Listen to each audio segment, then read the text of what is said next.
Hello student, welcome back to my channel. आज या व्हिडिओमध्ये आपण पाहणार आहोत एलिमेंट. फर्स्ट पाहूया definition. Element is a pure substance that consist of only one type of atom characterized by a specific number of protons in its nucleus known as the atomic number. Element हा एक pure substance आहे जो केवळ एका प्रकारच्या item पासून बनलेला असतो आणि त्याच्या न्यूक्लियसमध्ये असलेल्या प्रोटॉनच्या संख्येवरून त्याची ओळख ठरते आणि त्याला आपण म्हणतो ॲटॉमिक नंबर.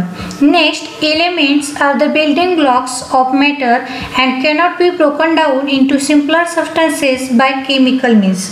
एलिमेंट पदार्थांचे मूलभूत घटक आहेत आणि त्यांना रासायनिक पद्धतीने अधिक साध्या पदार्थांमध्ये विभागता येत नाही. एक्झाम्पल्स आहेत हायड्रोजन, ऑक्सिजन, गोल्ड एक्सेट्रा.